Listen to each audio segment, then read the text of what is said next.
निर्विकार निर्भय तू ही और सकल वैमान।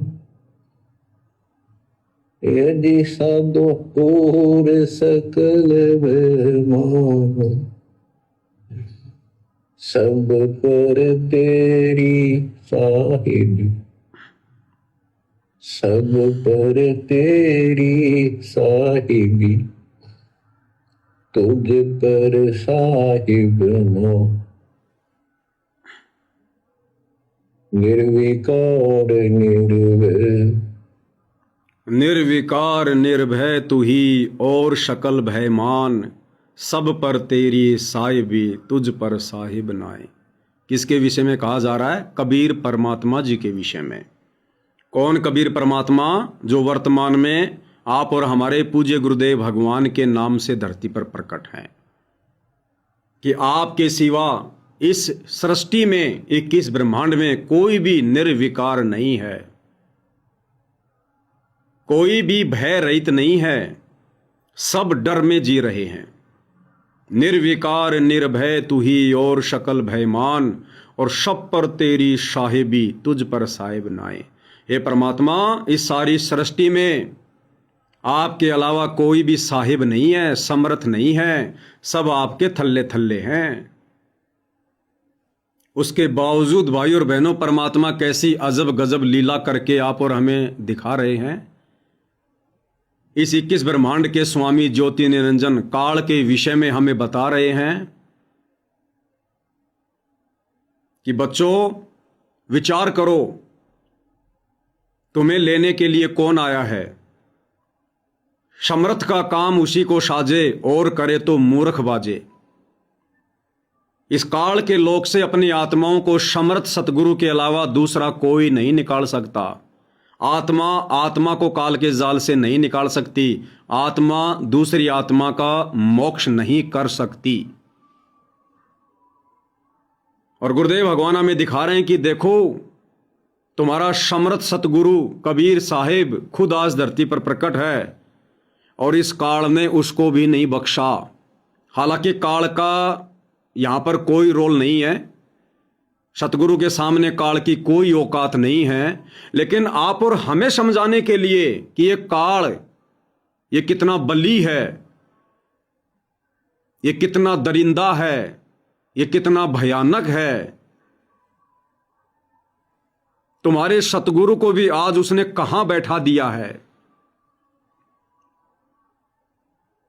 तो सोचो फिर, तुम कैसे काल के लोक से पार हो सकते हो? जो तुम्हें काल के लोक से बाहर निकालने के लिए सतलोक से चलकर आया है, तुम्हारे उस समर्थ सतगुरु को भी इस काल ने जेल में बैठा दिया।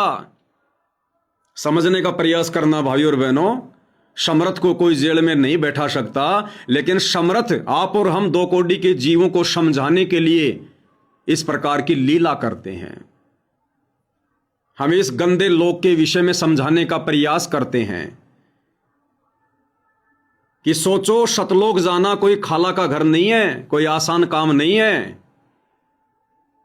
21 ब्रह्मांड का ऐसा कौन व्यक्ति, कौन प्राणी, कौन साधु संत महात्मा है, राजा महाराजा है, जो तुम्हें काल के जाल से बाहर निकाल दे? सबके सब तो काल के जाल में फंसे हुए हैं, और तुम्हें जो काल के जाल से बाहर निकालने के लिए सतलोक से चलकर आया है, उसको भी काल ने जेल में बैठा दिया। तो इस काल बली को हल्के में मत लो। ये तुम्हें किसी भी कीमत पर यहां से नहीं जाने देना चाहता है। हमें अच्छे से इस बात का पता चले कि हम किस शैतान के लोक में फंसे हुए हैं। और यदि आज हमने जरा सी कोशिश नहीं की, संघर्ष नहीं किया, प्रयत्न नहीं किया, गुरु के प्रत्येक वचन में रहकर भक्ति नहीं की, और यदि सतगुरु हमें छोड़कर चला गया, तो फिर भला हमें यहां से बाहर निकाल कौन देगा? कितने पैर पीटते रहना फिर। आज हम इस काल के विषय में सतगुरु से ज्ञान लेकर दुनिया को अवगत करा रहे हैं, और कल को यदि इसी गंदे लोक में रह गए, पार नहीं हुए, हम इस काल की महिमा करेंगे, इसके बेटे बनकर, ब्रह्मा विष्णु महेश बनकर, साधु संत महात्मा बनकर, गोरखनाथ जैसे बनकर, वशिष्ठ जैसे बनकर, विश्वामित्र जैसे बनकर, मार्कंडे जैसे बनकर हम इसी के ओम नाम की कमाई करेंगे, इसी की महिमा करेंगे और दुनिया को इसी के जाल में फंसाएंगे। तो पूज्य गुरुदेव भगवान इस प्रकार की लीला करके हमें इस गंदे लोक की व्यवस्था और इस गंदे लोक के गंदे स्वामी काल के विषय में समझाते हैं। ये छोटी मोटी शक्ति नहीं है, छोटी मोटी पावर नहीं है जो 21 ब्रह्मांड को चला रहा है। ब्रह्मा विष्णु महेश भी जिसका पार नहीं पाए। सोचो फिर तुम्हारी क्या औकात है 2 कोटि के जीवों की। यदि सतगुरु की शरण में मर्यादा में रहकर भक्ति करके मोक्ष प्राप्त नहीं किया तो फिर तुम्हारी कैसी कैसी दुर्गतियां होंगी। अब इसका दूसरा पहलू क्या है भाइयों और बहनों? दूसरा पहलू यह है कि इस काल की कोई औकात नहीं है, कोई बिसात नहीं है किसी भी प्रकार की। आप और हमारी तरह 2 कोटि का जीव है, केवल ये परमात्मा का नौकर है, मजदूर है। काल जो पीसे पीसना, जोरा है पणिहार, ये 2 असली मजदूर हैं मेरे साहिब के दरबार। धर्म राय धरवानी चेरा, सुर असुरों का करे निबेरा। ये धर्मराय, ये काल, ये दरबानी चेहरा कबीर परमात्मा के दरबार का नौकर है। और कबीर परमात्मा सतगुरु रामपाल जी ने 21 ब्रह्मांड रूपी जेल का निर्माण करके इसको यहां का केवल जेलर बना रखा है, अपना नौकर बनाकर बैठा रखा है। अब नौकर की क्या औकात मालिक के सामने। तो असल में भाइयों और बहनों ये काल करने और करवाने वाला कुछ नहीं है।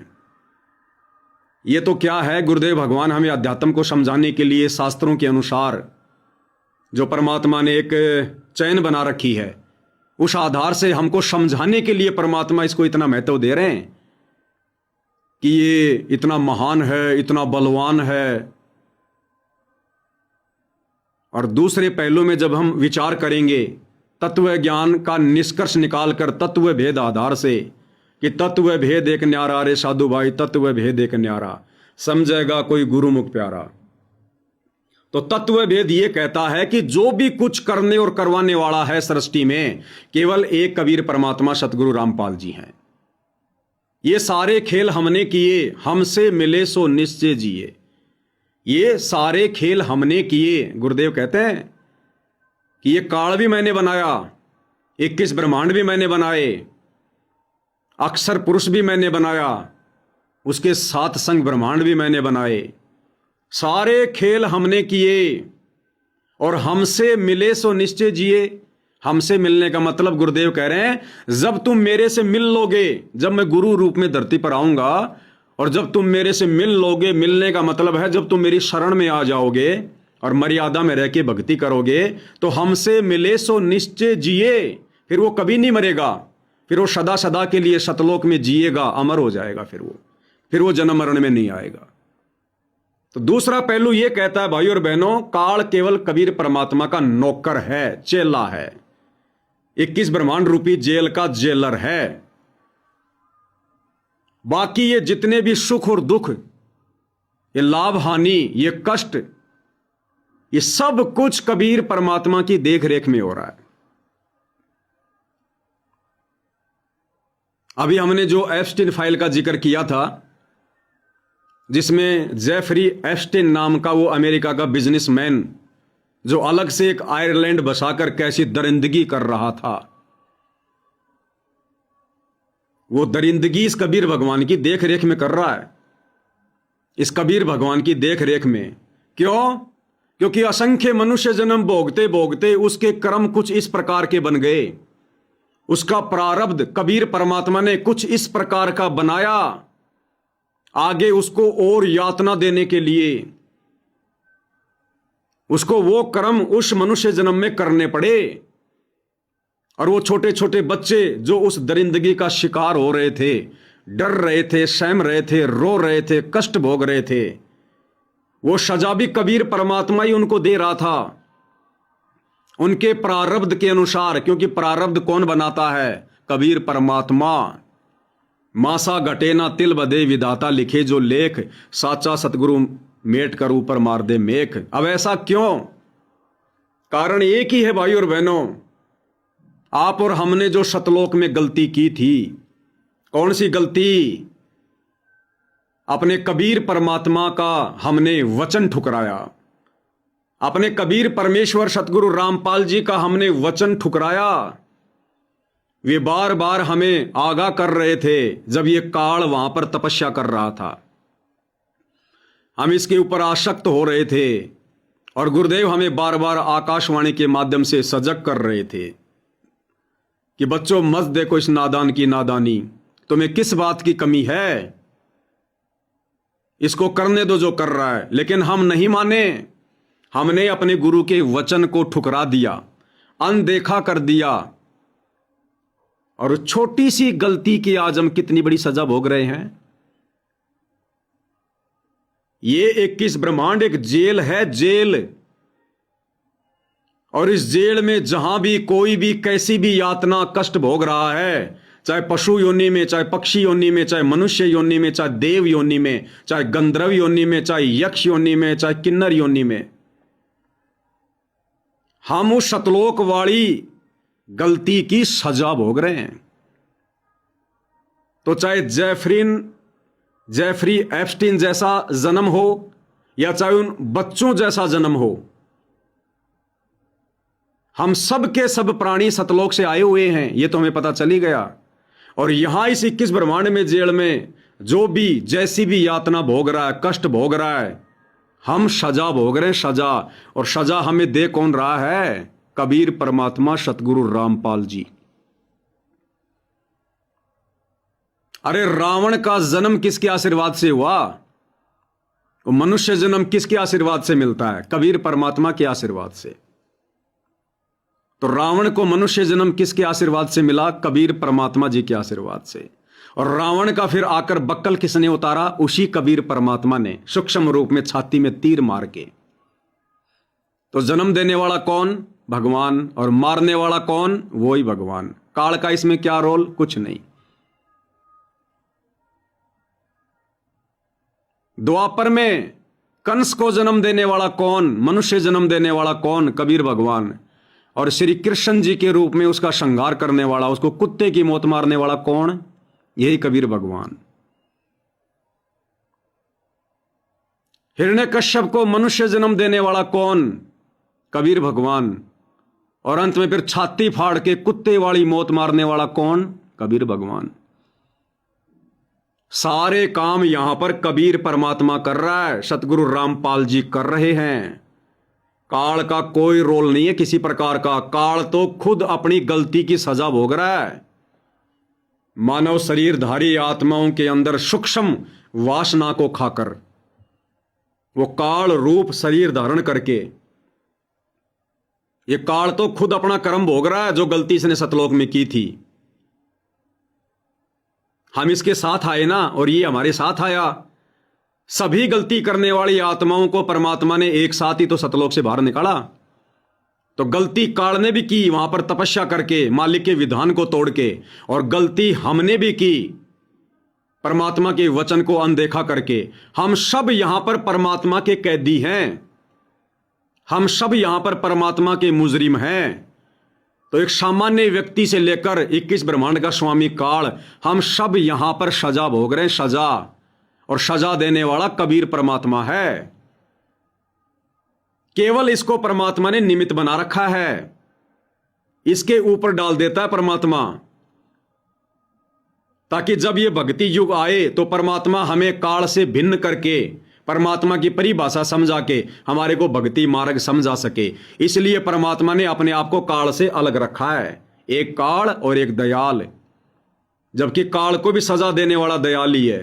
काल केवल निमित्त मात्र है, केवल निमित्त मात्र। तो यहां पर अगर किसी भगत भाई को ठोकर भी लगती है ना, तो जब हमें अध्यात्म समझ में आएगा तो पता चलेगा इसमें काल का कोई रोल नहीं है। हमें जो ये 184 योनियों में जो तरह तरह के जो पशु पक्षियों के, कीट पतंग के, कीड़े मकोड़ों के मनुष्य जन्म मिल रहे हैं, जो कष्ट हम भोग रहे हैं, मुर्गा बनकर हमारी गर्दन काटी जा रही है, बकरे बनते हैं लोग, हमारी गर्दन काट देते हैं, हमारा मांस खाते हैं, इसमें काल का कोई रोल नहीं है।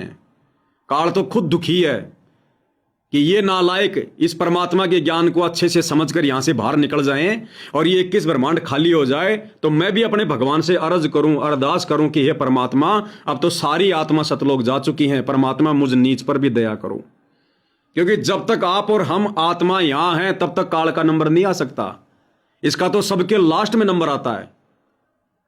तो ये भी दुखी है कि नालायको गधो, जब जब वो परमात्मा धरती पर आता है तुम उसकी सुनते क्यों नहीं, तुम उसकी मानते क्यों नहीं, ताकि मेरा भी नंबर आवे।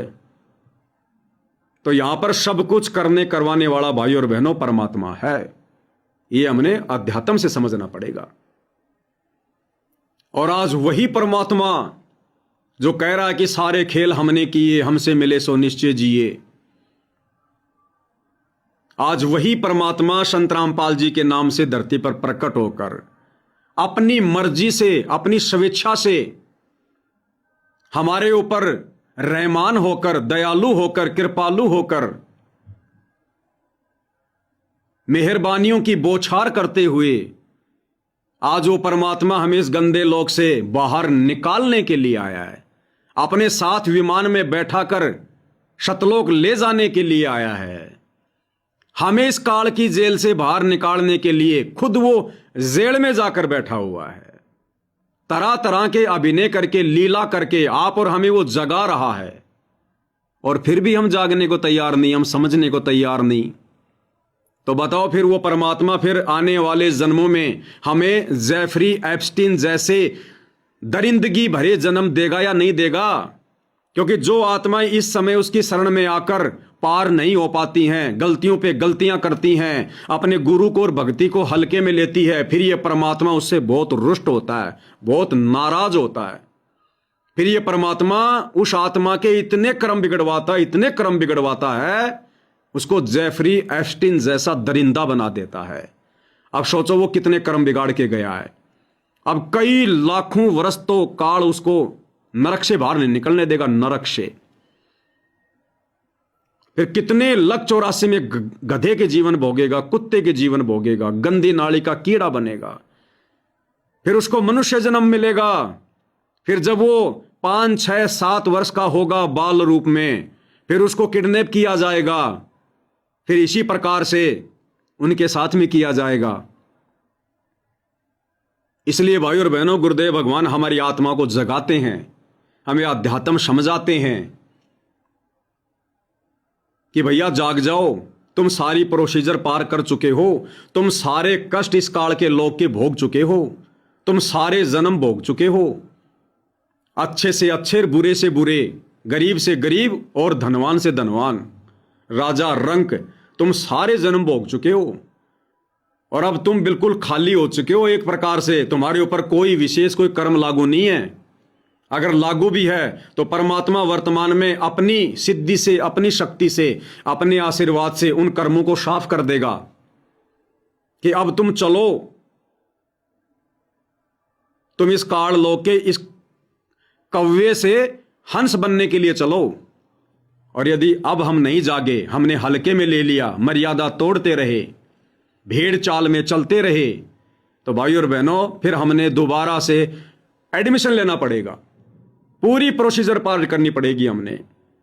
जिस प्रकार टीचर बच्चे को साल भर तक पढ़ाता है 10वीं कक्षा में, बार बार रिवीजन करवाता है, भविष्य के सपने दिखाता है, अगर तुम पास हो जाओगे फिर तुम बीए करोगे, फिर तुम एमए करोगे, फिर तुम डिग्री प्राप्त करोगे, फिर तुम्हें ऐसे ऐसे नौकरी मिलेगी, फिर तुम्हारे को सरकार की तरफ से गाड़ी मिलेगी, बंगला मिलेगा, घूमना फिरना होगा, बढ़िया तनख्वाह मिलेगी, तुम्हारे बच्चे भी अच्छे होंगे, तुम भी अच्छे रहोगे।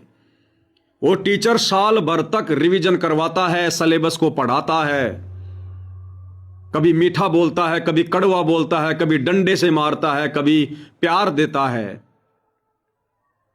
फिर एग्जाम होता है, और फिर भी यदि कोई बच्चा फेल हो जाता है, उस बच्चे को फिर से 10वीं कक्षा में एडमिशन लेना पड़ता है, फिर से सारी प्रोसीजर वापस रिवीजन करनी पड़ती है, फिर से सारी प्रोसीजर। वो टीचर भी दुखी, बच्चे भी दुखी।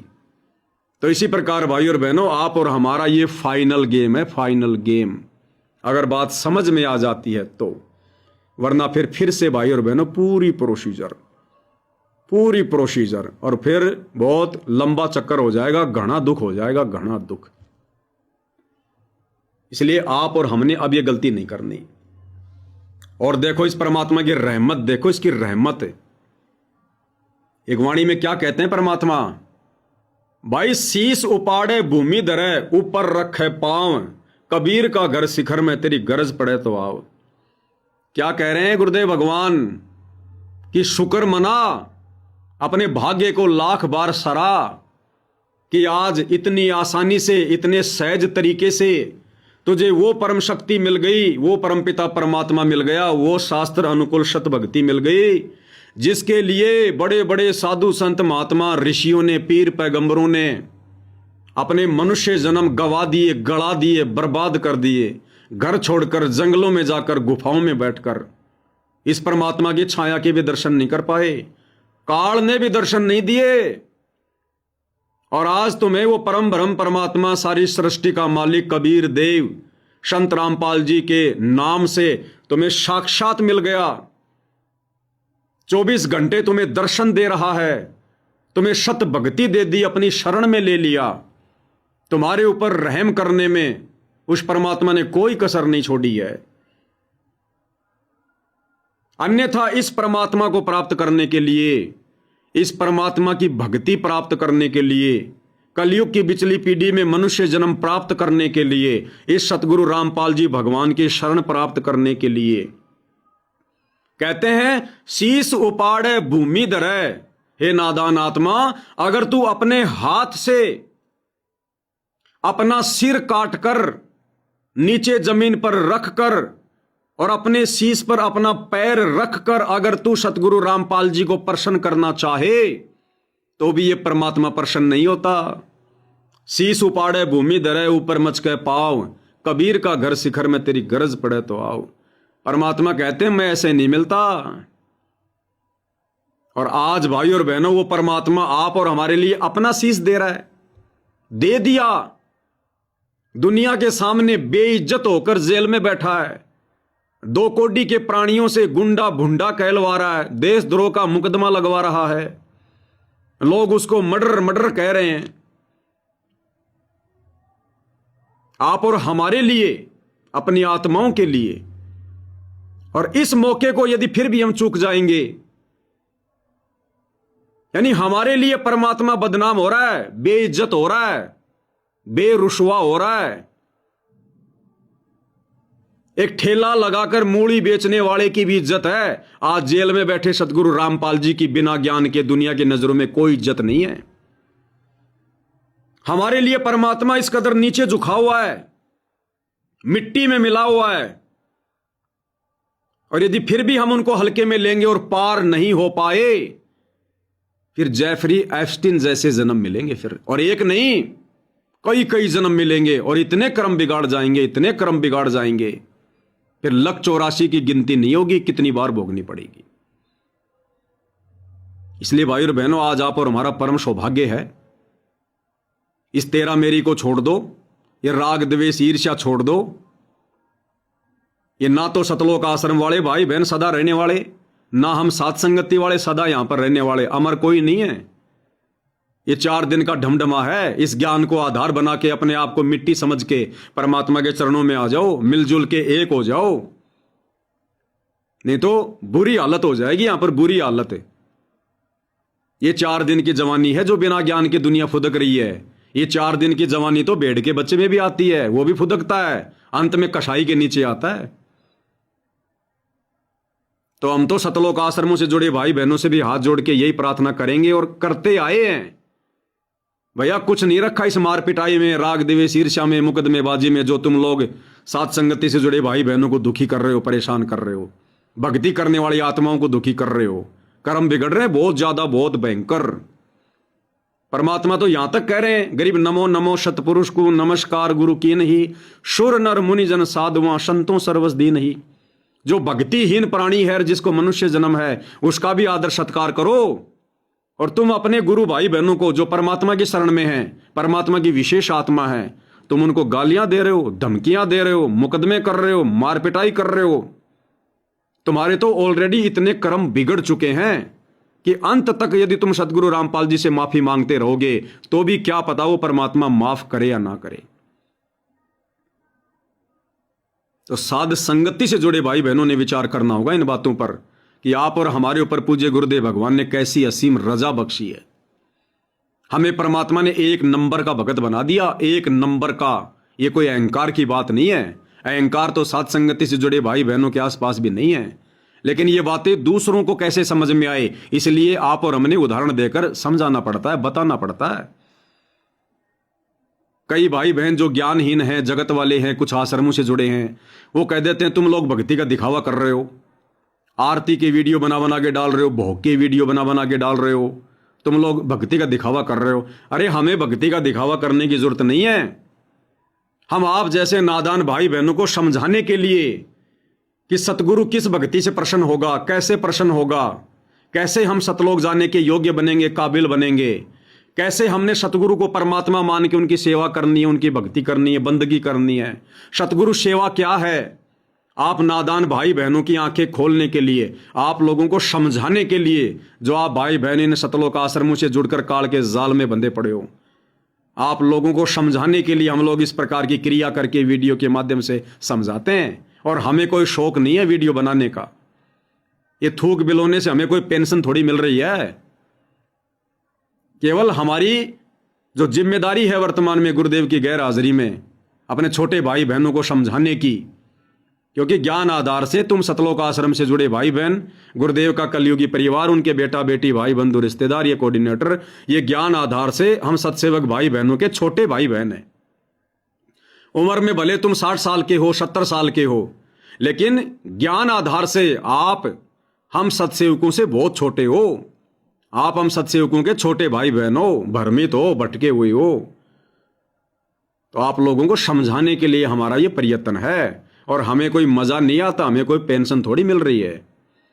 तो जो समझ जाएगा उसका भला, और नहीं समझेगा तो भैया फिर गुरुदेव ने भविष्य तो बता ही दिया है। समय आने पर फिर भाई वो जैसा बीज बोया है तो फसल तो फिर वैसी काटनी पड़ेगी।